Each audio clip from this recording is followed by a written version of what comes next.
పేదవాడి పక్షాన నిలబడతాం, ప్రజా గొంతుకై నినదిస్తాం. వాయిస్ ఆఫ్ వాయిస్లెస్, తెలుగువారి మనస్సాక్షి సాక్షి టీవీ. సాక్షి టీవీ ప్రసారాల కోసం మీ స్థానిక కేబుల్ ఆపరేటర్ను వెంటనే సంప్రదించండి. ఏపీలో లిక్కర్ అక్రమ కేసులకు సంబంధించి ఏసీబీ కోర్టు కీలక ఆదేశాలను జారీ చేసింది. సిట్ స్వాధీనం చేసుకున్నట్లుగా చెబుతున్న 11 కోట్ల నగదును ఫోటోగ్రాఫ్లు తీయాలని సిట్ అధికారులను ఆదేశించింది. అరెస్ట్ అయిన వారి రిమాండ్ను పొడిగించాలని సిట్ అధికారులు కోర్టును కోరారు. ఆ 11 కోట్లు తనవి కాదంటూ కేసిరెడ్డి కోర్టులో కంటతడి పెట్టుకున్నారు. ఫోటోగ్రాఫ్లు తీయాలని కోర్టు ఎందుకు ఆదేశించింది?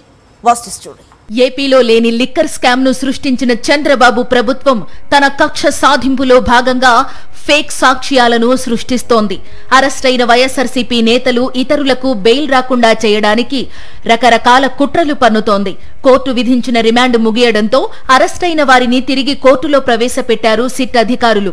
సీజ్ చేసినట్లు చెబుతున్న 11 కోట్లతో తనకు ఎలాంటి సంబంధం లేదని అక్రమ కేసులో నిందితుడిగా ఉన్న కేసిరెడ్డి కోర్టులో ఆవేదన వ్యక్తం చేశారు. తాను గత ఏడాది జూన్లో ఆ డబ్బు వరుణ్ కు ఇచ్చినట్లు చెబుతున్నారని, ఆ నోట్లు ఆర్బీఐ ఎప్పుడు ముద్రించిందో తెలుసుకోవడానికి నోట్లపై ఉన్న నంబర్లు రికార్డ్ చేయాలని కేసిరెడ్డి కోరారు.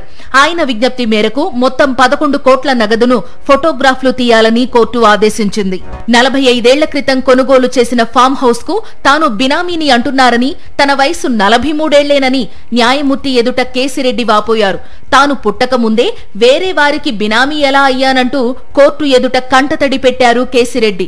తాను ఎలాంటి స్కామ్ చేయలేదని న్యాయమూర్తి ఎదుట ఎంపీ మిథున్ రెడ్డి వివరణ ఇచ్చారు. 3 సార్లు ఎంపీగా చేశానని, ప్రస్తుతం సిట్టింగ్ ఎంపీగా ఉన్నానని తెలిపారు. ఇది ఒక అక్రమ కేసు అని ఎంపీ మిథున్ రెడ్డి అన్నారు.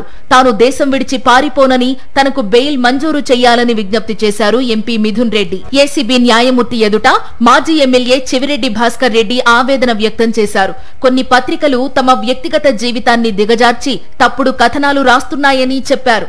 వేద పాఠశాల పెట్టి పిల్లలకు వేదాలు నేర్పుతున్న వాడినని, తాను మద్యం జోలికి వెళ్లలేదన్నారు. జైల్లో వంటగదిలోకి దౌర్జన్యంగా వెళ్లి తిన్నానని రాశారని, డాక్టరేట్ ని లా చదివిన వ్యక్తిగా అలా ప్రవర్తిస్తానా అంటూ ఆవేదన వ్యక్తం చేశారు. లిక్కర్ స్కామ్ అనేది లేదని, తాను ఎలాంటి మద్యం అమ్మకాలు జరపలేదని చెవిరెడ్డి భాస్కర్ రెడ్డి చెప్పారు.